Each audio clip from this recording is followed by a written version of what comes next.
Welcome to the Drivable Podcast. I'm Elliot Barry, and over there is Brad Williams. Today we are talking about support coordinators and driving and anything to do around that with McArthur Community Care and their director, Andy Sherratt. McArthur Community Care is part of the McArthur Group, established in 1969 with offices nationwide, and they have a huge disability services arm. So I'm really excited to talk about support coordinators. This is going to be a really big and exciting episode. So Brad, are you ready to get into it? Yeah, absolutely. Ellie, support coordinators make a world of difference. So let's find out all about them.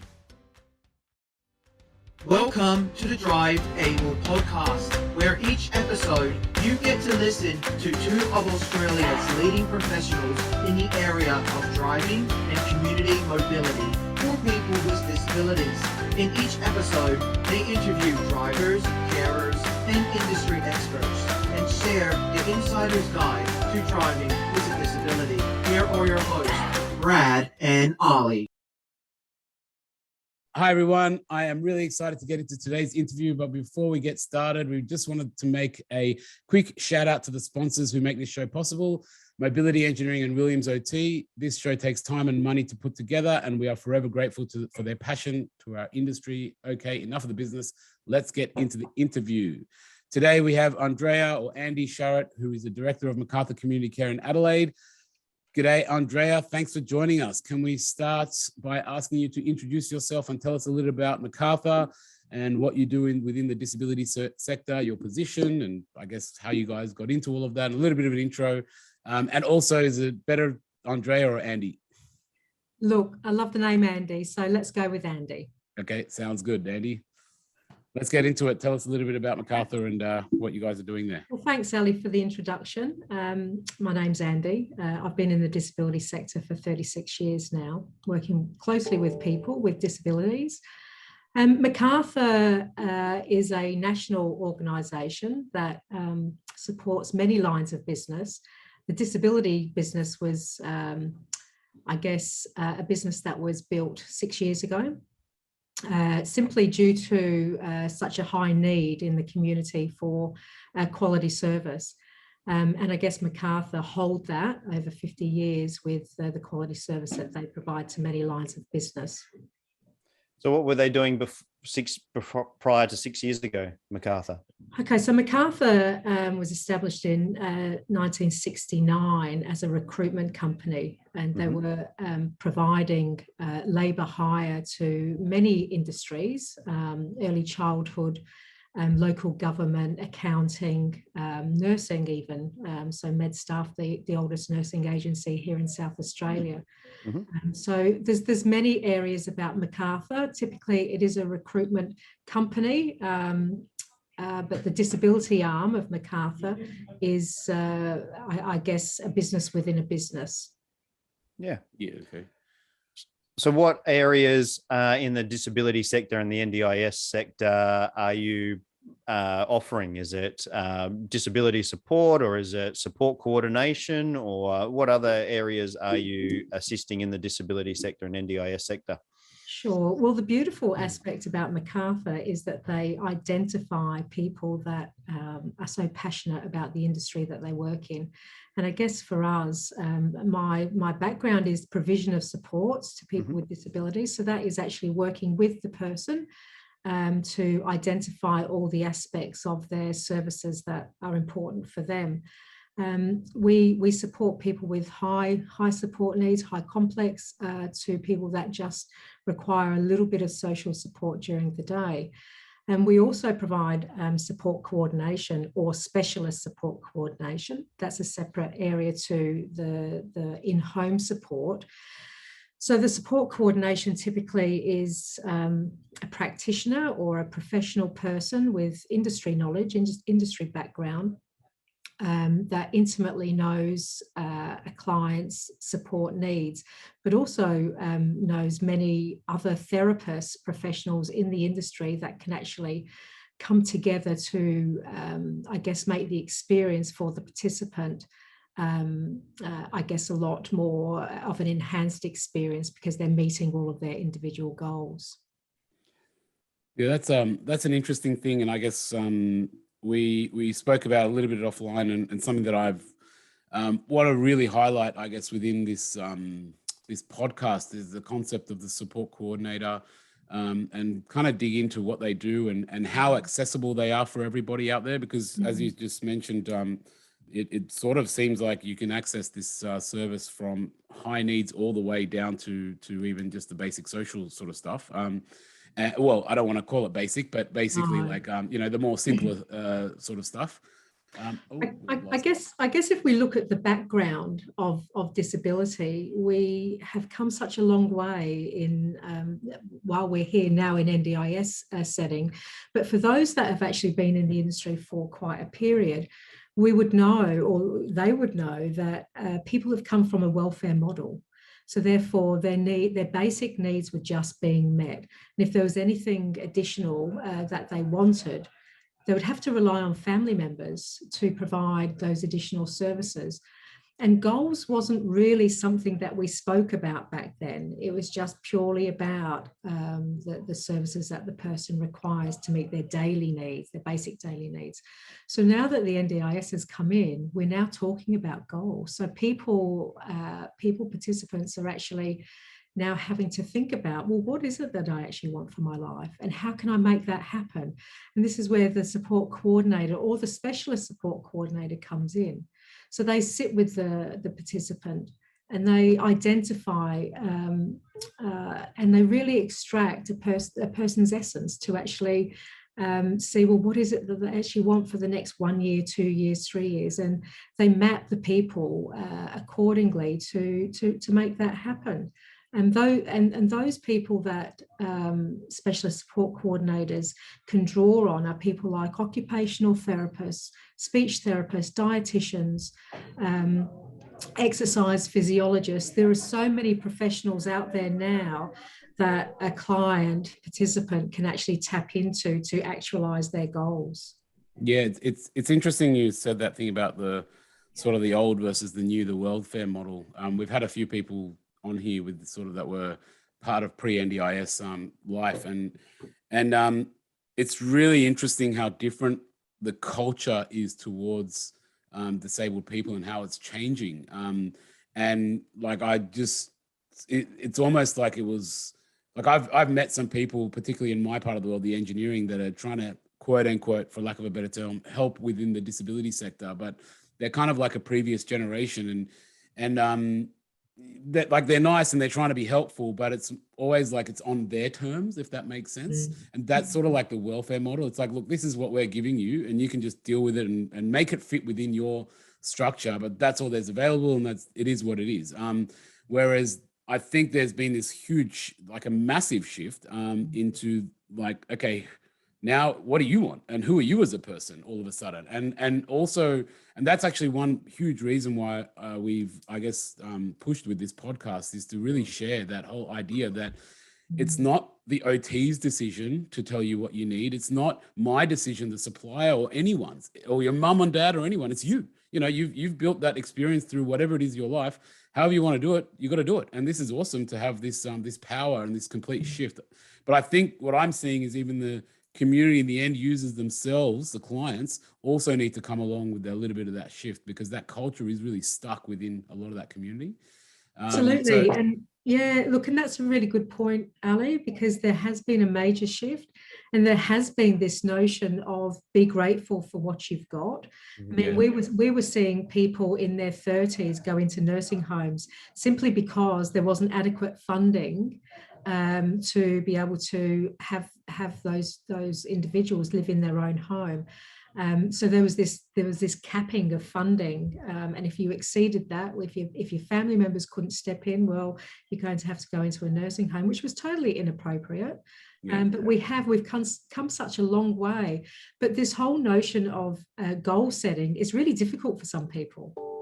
Well, yeah, that's why I guess why I wanted to really use that to segue into this concept of this support coordinator, because like it's not even within the fiber of that community that, hey, you can have a goal and you can do something with that goal. It's kind of like you've been raised from when you were born, everyone telling you how to think and what you should do, and you know how you should move and what wheelchair you should use and what part you should use and so on. So I guess you just have to practice even thinking that way. That's a pretty big shift for a person. And that's why I really love this idea of the support coordinator, because I think it's almost like a life coach in a way, to start to shift your mind. And I guess let's talk a little bit more about that, and what they do and how they work with the clients and helping them sort of develop that goal. So as you said, NDIS is all about the goals. And so the support coordinator is effectively like helping you figure that out. Well, they're there to actually work with the participant and work side by side to extract the goals.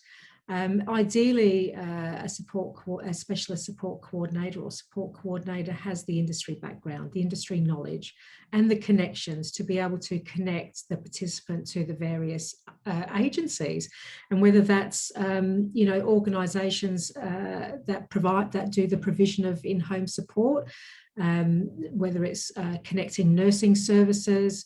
Occupational therapy. I mean, there's some participants that are having tendon transfers so that they can actually, regain a little bit more fine motor skills. And those participants may want to eventually drive a car. They've been told for so long that they're not going to be able to, but we're actually empowering people now to have a think about what it is that they're actually really wanting to achieve. And that's where the support coordinator comes in. So they work with the person, they work with their significant others or advocates, family members, to really identify those goals. And then they go away and they research. But the beautiful aspect of support coordinators or specialist support coordinators is that it's all about choice and control. And we don't always get along with everybody we meet. Let's face it, there are some people that we gravitate to more than others. And that's the role of the support coordinator, is to introduce significant people that will become a part of the participant's life, to enable them to and empower them to achieve all of their goals, whatever they may be, whether it's swimming, doing swimming lessons, or doing archery, or horse riding, whatever it may be. They're there to explore all things possible for the participant. Yeah, that's really cool. And in terms of when you would, I guess, what I'm interested in is how does it sort of fit within the NDIS, and when do you access them in terms of payment and so on? Because I guess from what I've learned through discussing with other people and within our own company, you have to, I guess, apply for NDIS, and then is this sort of like the first thing you would access? Yeah, look, that's an interesting question, Ali. So a participant, if they're eligible for NDIS, they will be met by a planner, and a planner is typically from the NDIS or from other organisations. So that planner is that initial stage. They'll sit with the participant and identify all the areas that they need assistance with, whether that's personal care or whether that's meal preparation, medication prompts, or just simply being, transferred back to bed at night time. So then the NDIS plan will be built. Now, in that plan, essentially, there's many components to a participant's plan. There's a core aspect where the individual services is drawn from. There's goal setting, there's consumables, and there's many areas. There's the support coordination. So that the plan is actually broken down into several chunks, and each area has an allocated amount of funds to it. So some plans, some participants' plans may have an allocation of 10 hours over a period of 6 months or a period of a year. Other plans I've seen, which are very high complex plans, have things like 100 hours set aside for that participant. And that is for the specialist or the support coordinator to work alongside of that person and do the behind the scenes research, and just simply work with that person, introduce various other organisations to them, and then they step out. And so there's that check and in process to ensure that the person has met up with the OT, has met up with the equipment provider, has been introduced to service providers. So it's a gentle checking in process as well. Yeah, but there's some other really complex areas about specialist support coordination, and that's exploring housing. So for some participants, they will have a component in their plan for specialist disability accommodation. And that would be working alongside of providers that are, I guess, essentially providing the bricks and mortar for participants to live in. Yeah. So, and I guess that's where we see these larger plans, because the support coordinators or the specialist support coordinators are typically linking them in and showing them potential homes as well. Okay, and then with the support coordinator in as part of the plan, is it automatically, does the planner automatically put support coordination for everybody, for every participant? No, not necessarily, because there's been some people that have naturally had disabilities for most of their life. So they're already well connected, but it's for those clients, participants that aren't necessarily well connected, haven't actually thought about their goals or how they're going to meet their goals. And that's where a support coordinator will be then linked in with them. Yeah, this is interesting. I was going to ask Brad a question here, and then maybe you can go forward with what you were going to say, Brad. As an OT, sounds like, I guess from my experience, what Andy is saying that support coordinators do, often maybe OTs get placed with that job, and they're trying to figure that out based on our discussions. And I'm thinking maybe if OTs knew that this service was out there, it might actually be a good support for OTs as well. What do you think about that, Brad? Oh, we love support coordinators. Absolutely love support coordinators. When we get a referral and we're working with a client and we can see that they've got a support coordinator, there's more often or not that their goals are actually going to be achieved. We find support coordinators are wonderful with liaising with the NDIS, really back up the client's needs, the client's goals, and are a real advocate for the participant and that link into the NDIS. That's where we find support coordinators are just, when we find gold support coordinators, we love the gold support coordinators. They make a massive difference to the client's outcomes. And it's the ones that can really advocate and assist with the funding. Because when it comes to driving, there's a lot of hurdles to overcome. When it comes to car modifications, when it comes to even being a passenger in a car, like the photo behind you, Ali, being a passenger and advocating for why you need to be in a certain position in the car, why you need to be maybe up next to the driver, or why is it important to be in a wheelchair versus not being in a wheelchair? Why do we need this modification versus that modification?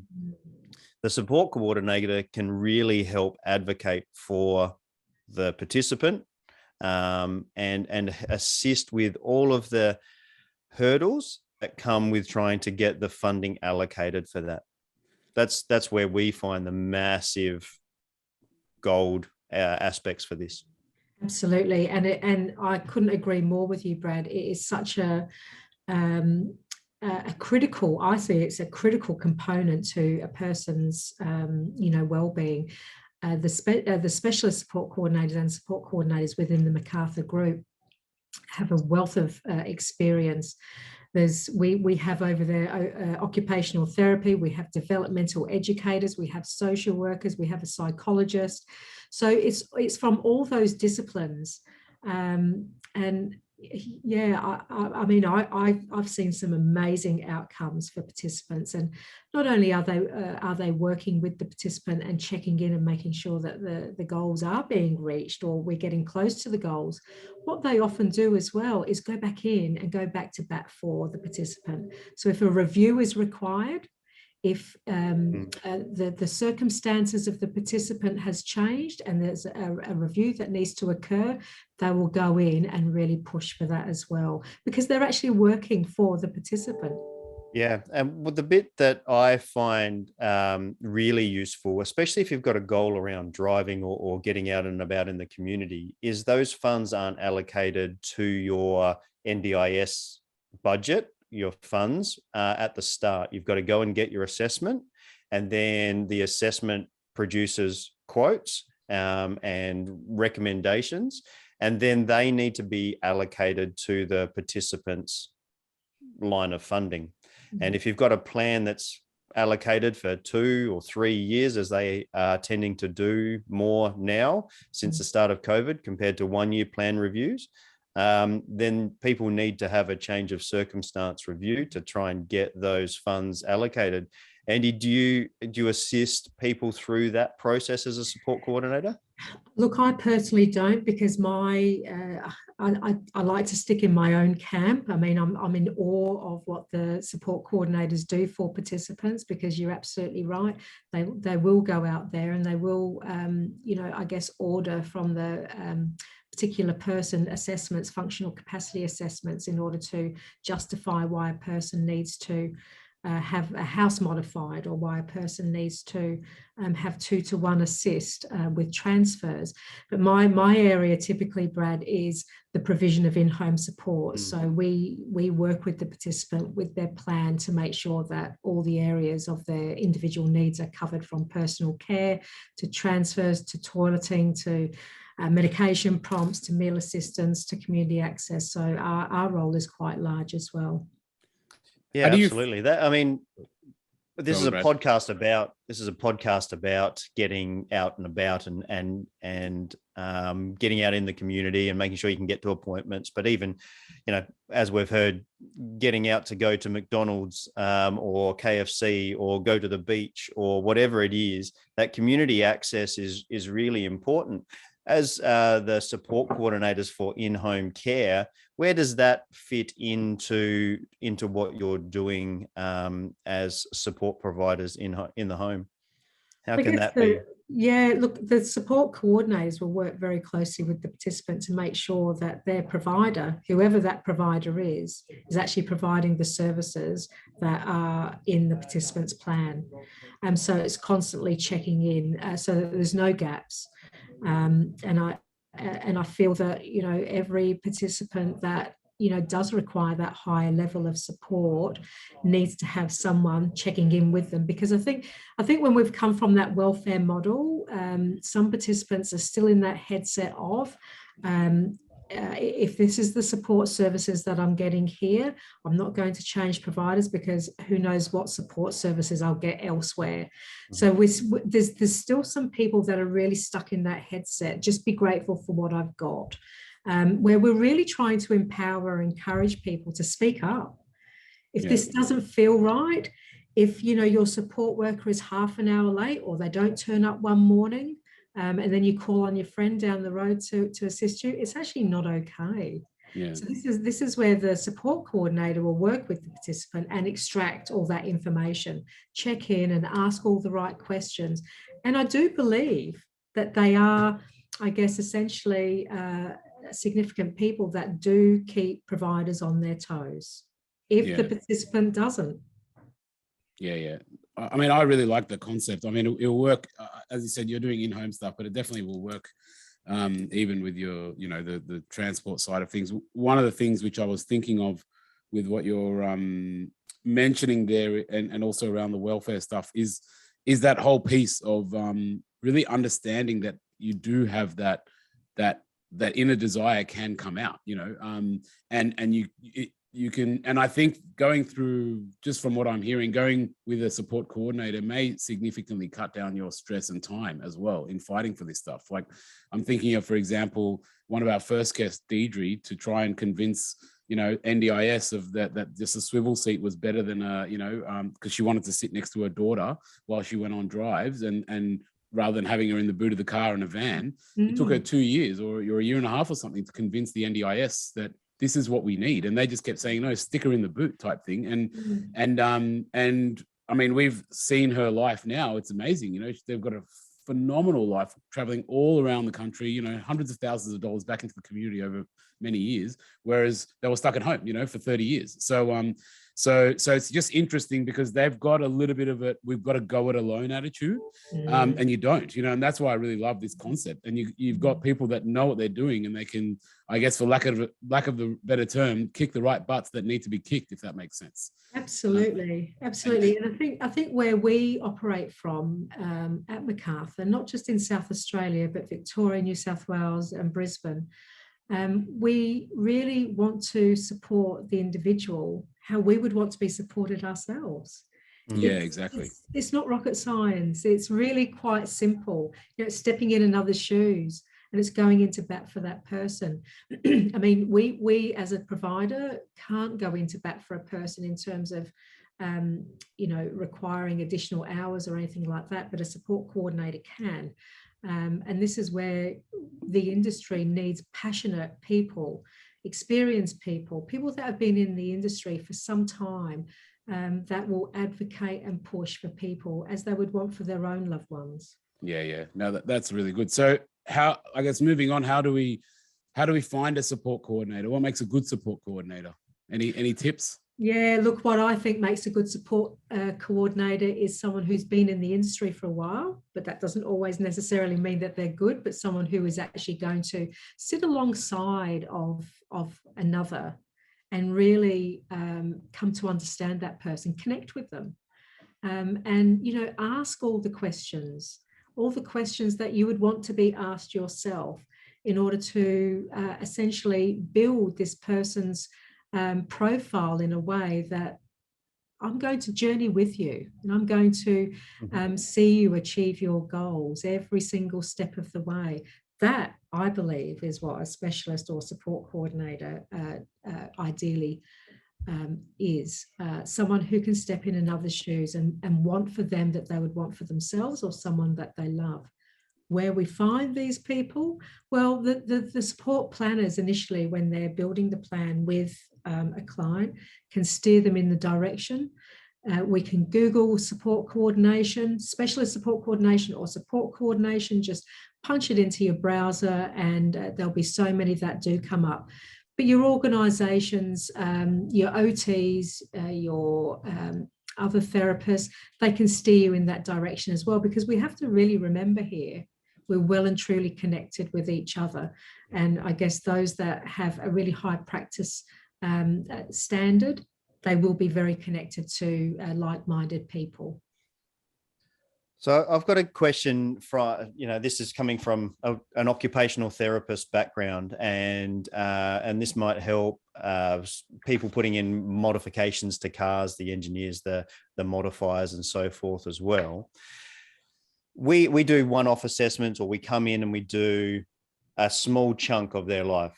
Big outcomes, but we're only seeing them for such a small amount of time. Is there tips that you can provide providers like occupational therapists or other therapists or car modifiers or engineers or whoever else is involved in the community access area? But we have lots of OTs listen to this podcast as well. Are there tips that you can provide therapists or these type of people on how to work well with support coordinators? Not necessarily. I think anybody that's in this industry would probably know the tips themselves. So yeah, I probably couldn't offer any more information on that, Brad, than what I already have. We're doing a good job then, hopefully. Yeah, no, that's pretty good. So I just wanted to clarify one of the first questions around this. If you're in your first stage of meeting the planner, if you're, I guess, a client listening to this, would you be flagging straight away, hey, make sure support coordination is in my plan? That'd be kind of something you really want to make sure more than anything, because if you've got that person, then at least if there's something wrong with the plan, they're going to be able to identify and help you adjust that. Is that right? Absolutely, Ali. The other aspect that I would probably include there is, if you are meeting with your planner, really do your absolute best to have someone alongside of you that knows you the best. Yeah, okay. Because not always, I guess, many people with living with disability are very proud people, and they've had to fight for things. And there's some things that a participant will fail to I guess, convey, whether it's out of pride or whether it's embarrassment, but to have someone alongside of them that knows them very well, that can just jump in when there seems to be some things missing, I think that's really important as well. Yeah, that's a really good tip, especially to those, I would say, really highlight that tip for people that are like adults, because you know, in all the interviews that we've done, the children or the teenagers and so on, they do really well because they've got mum, you know, or dad. But more than often we celebrate the mums here because they're always they do everything for you. They read the forms, you know, they know you inside out, and they can pick up those little things. And those people that have those mums or dads supporting them, but still shouting out to those mums, is you know, we always hear those success stories. So but adults, they don't have that. And as you said, you know, especially if you've been dealing with this quote unquote crap your whole life, and you know, I've done it all myself and etc.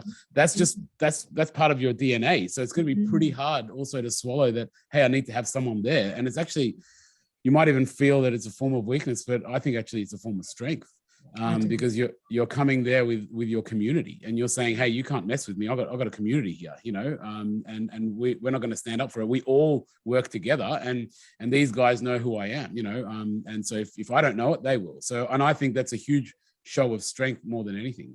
I totally agree, Ali. And, you know, I love the word community. I love the word village, because these are the people that are around. We wrap around our people to ensure that we actually are really making sure that they get what they rightly deserve.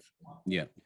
With support coordinating for your first planning meeting, so maybe you're new to the area, maybe you've got a young child and you're going for your first planning meeting, or maybe you're later into the NDIS and this is the first time you're looking to get the support from the NDIS.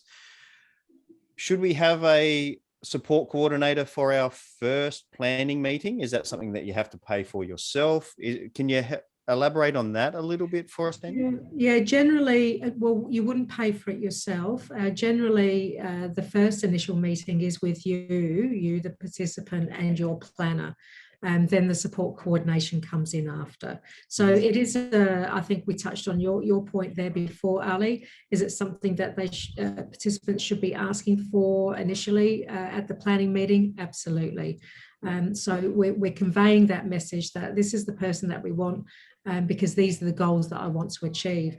But I think anybody who is about to have a planning meeting, to really sit down with those significant people in your life, because we need to be mindful. We haven't, people with disabilities haven't always thought about goal setting. So we need to start getting them down before we have our planning meeting, so that we're covering everything, so that we're not missing anything. In saying that, though, if something has been missed, that's when the support coordinator, when they come on board, they can go in and bat for that as well.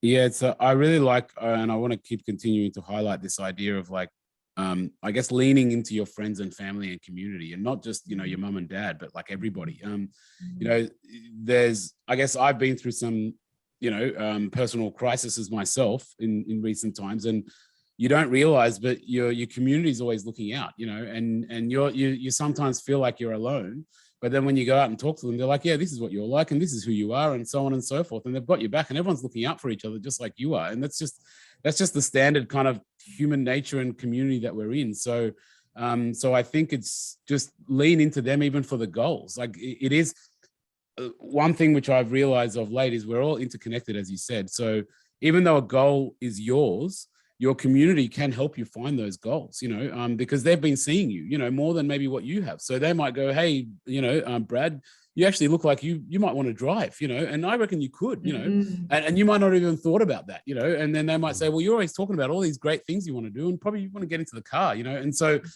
that, I think having those conversations with those community members will help break down a lot of those barriers and help yourself discover who you are, you know. And I think that's the other aspect of this, Ali, is the journey with a person. You know, touching on the ability to drive. We've had, you know, people with spinal cord injury have been told you'll never drive again. And to journey with someone that, you know, 2 years, 3 years down the track, you're seeing them transfer into a car, into a vehicle that has been fully modified, and off they go in their car. I mean, that's amazing, you know, to see people's goals come to fruition. It's incredible. You know, this to me, I feel working in this industry is one of the most privileged positions that a person could ever have. And we are working alongside of people, and we're seeing, you know, the very sad times, we're seeing the distraught times, but we're seeing those times where people are achieving their goals. And to see a person, you know, behind a wheel and drive their vehicle, which they never thought they ever would, is incredible. And it's something that, you know, we take for granted. We just jump in and out of our car.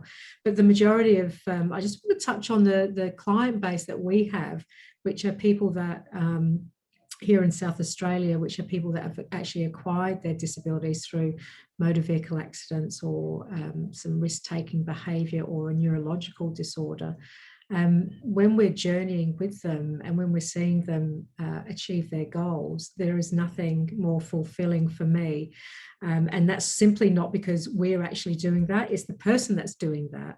They're achieving it because they've been empowered, but they've been empowered by a village of people that continually tell them, you can, you know, with the right people around you, with the right technology, with the right encouragement, you can achieve many things. Yeah, that's awesome. I think that's a good place to maybe wrap it up. I think that's exactly what I was thinking. That was a great way to go out. And time's flown. We've gone over 20 minutes. Sorry, people, if you're trying to listen to this on the way to work and you want to wrap it up. We've gone over time again, like we tend to do in most episodes. But before we wind up, we want to ask you one final question, Andy. It's the question that we ask all of our interviewees as we go. But just before we do that, a quick acknowledgement again to our sponsors who make the show possible. That's Mobility Engineering and Williams OT. As we've learned over this podcast, Andy, cars are so much more than just getting from A to B. Is there a memory that you can share about the use of your car, something that you may have done as a family member when you're a kid, or somewhere where you've been, or something that you've used your car for that you'd like to share with us? Oh gosh, you've put me on the spot there. Do you know, I can't think of one thing, Brad. So maybe you'd like to share something. Oh, well, I've just been to the Flinders Ranges and four-wheel driving and up through the gorges. The car came back absolutely filthy. We've got some amazing country out there in Australia, and there's so much to see and do. And yeah, I couldn't have done the Flinders Ranges without the car to get there. It's amazing scenery out there. So that's my little share. That's soul work. That's awesome, and I guess that's a great way to kind of wrap up, really, because if you're thinking about it, go there and get yourself mobile and independent and get out to the Flinders Ranges. Send us some photos. It's so close to Adelaide, really. 5 hours roughly driving to get there, but there's so many lovely stops along the way, and it's an amazing, such an old place. We're talking 5 billion years or something like that. It's amazing. There's so much to see and do up there. Yeah, that's awesome. All right. So a huge thank you to our guest, Andy from McArthur Community Care. Andy and the other local teams can be contacted through the website at macarthurcommunitycare.com.au, and they are a part of the larger McArthur group, which has been around for over 50 years. So it's wide-ranging, highly, I guess, experienced company. So if you're out there and needing more information or want to get in touch with Andy, we'll put the information also in our show notes and in the Facebook page and so on, and check out all the links. And thanks again, Andy. All right, stick around, folks. When we come back, Brad and I will give our top 3 takeaways from these episodes and offer our expert analysis. Thanks a million again. Thanks for your time, guys. Thanks a lot, Andy. All right, welcome back. In this section, we bring our expert analysis and our top 3 takeaway from the interview that we've just done for this episode. A huge thank you to Andy. This is where Ali and I provide more than our 30 years of joint experience in the industry to help people with disabilities to drive, or in this case, get out and about in the community to be safe and also do it in a meaningful way. Andy had so many top tips in regards to working with support coordinators. The first number 1 point that we want to make is get it into your plan. Get support coordination into your plan. It sounds like it's something that we should all be doing if we're on the NDIS. look, I'll give a number one example of my experience. I've got a son that's on the NDIS. We've got, he's got parents to do all the fine print reading, do all the support coordination for him. But geez, after that first planning meeting, we had no idea really what we were doing. And we would have really enjoyed the relief that would have come through a good support coordinator. OT here, my wife's a speechy. We thought we knew what we were doing, but geez, it's a hard thing to navigate. And I would recommend, from my point of personal story, get it into your plan and get support coordination in there. Yeah, and really on that first plan as well, as we said, because it's really vital to sort of make sure that you get those goals out and get the right goals, and you have someone sort of batting for you and sort of fighting for you. And one thing I really want to highlight, I guess, if you reflect on all the interviews we've had here, you know, the people that are, one of the common issues is people clashing with the NDIS in some way, shape or form, whether it's through their paperwork or through a person or whatever it is. Well, Getting this is basically approved. Yep. Yeah, this helps you minimize a lot of that, because as Andy said, these guys know the NDIS, they know the ins and outs. That's their job, is to help you navigate with the NDIS.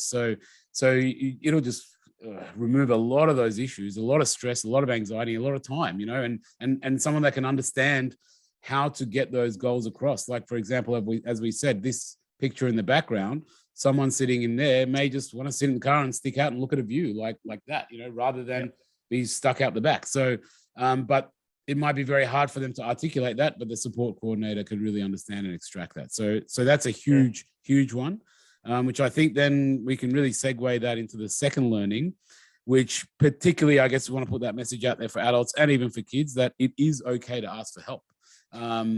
Like Andy said, take not just like the support coordinator, yes, is important to be able to ask you for help, but also your community. Like, as we mentioned, kids often have their parents around. As Brad said, you know, he's the parent doing that with his child, and he's doing the advocacy and understands those ins and outs. And, but even imagine you didn't, and you didn't know that stuff. So you're just going to be going even more blind, you know? So it's tough. We have so many clients that come in, Ali, and it's probably the same for you, who just get away with the bare minimal, just enough to be able to survive. And I think it's a cultural thing that we an Australian cultural thing where we don't really ask for too much help. We go it alone, and then hopefully someone will come and help us out. And you know, if we give them a six pack, we'll you know, be able to help, ask for a bit of help that way. Yeah. But there's a mental mind shift here as well as part of this about whose money it is. I don't think we've discussed this in this area at all, but look, it's the government money. It's government assistance to help you. If you need it to be able to reach your goals, then it's okay to ask for help, and it's okay to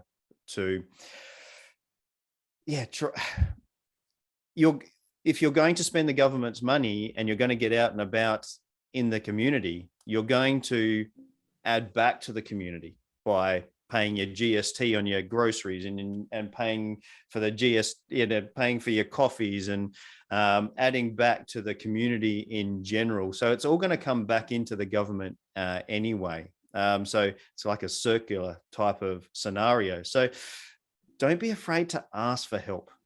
Don't be afraid to ask. It's a huge one, especially for the Aussie blokes out there. That's a big one. You know, I'm very guilty of it myself, and I've had to learn the hard way, and I continue getting slapped in my face the hard way, that it's okay to ask for help. And so, yeah, look, we've got to recognize that. But if you ask for, particularly as we discussed with Andy, there's people within your community, like, especially as an adult, you can feel pretty isolated as a disabled adult. And then we can also, you know, dig into that isolation and create a more isolated lifestyle. But what you will find out, to your surprise, is there's people still paying attention to you, you know, the local coffee shop person or whoever it is.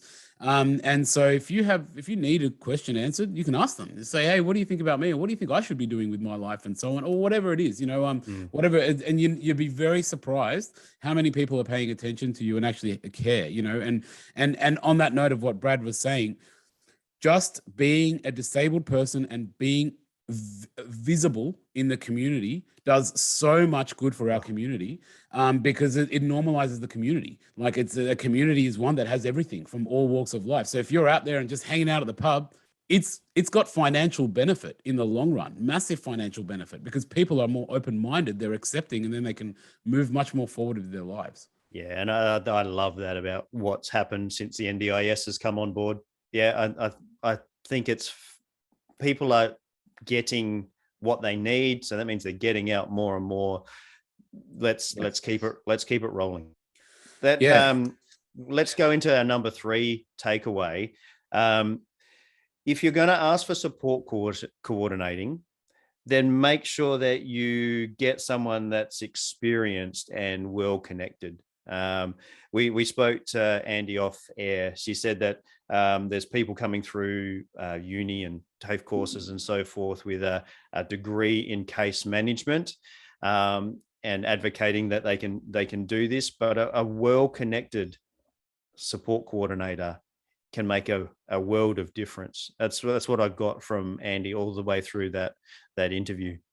Yeah, and that's something which is a common theme where we get throughout this podcast as well. If you're dealing with an OT, someone who knows the suppliers, someone who knows the modifiers, because then they've got that network, and they're not just trying to figure it out on their own, and you know that they can lean in on that network to find those answers that you need, and that's really a big element to getting that good quality thing. And the one thing she also mentioned was, look, you've got to really feel comfortable with these support coordinators, and it's okay to maybe filter through 1 or 2 or even more until you find the right one. Because at the end of the day, you're sharing your most inner intimacies with them, your goals, your desires, and you've got to really feel comfortable opening up in front of someone.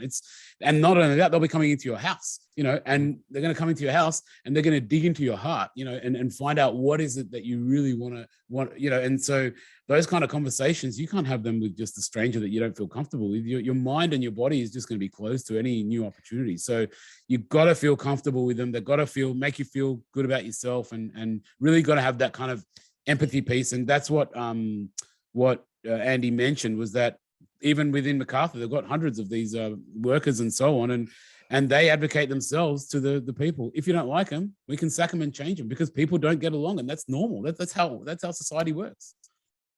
Yeah, look, and she was saying that in someone like McArthur, they've got social workers, they've got speech pathologists, got OTs, they've got different people from different backgrounds. So finding the right fit for you would be a really good piece of advice, our last of our top 3 takeaways. And that winds us up. As we wind up this episode, and as we do every week, we want to do a shout out to the sponsors that make this show possible: Mobility Engineering and Williams OT, for helping us bring you this interview today with Andy.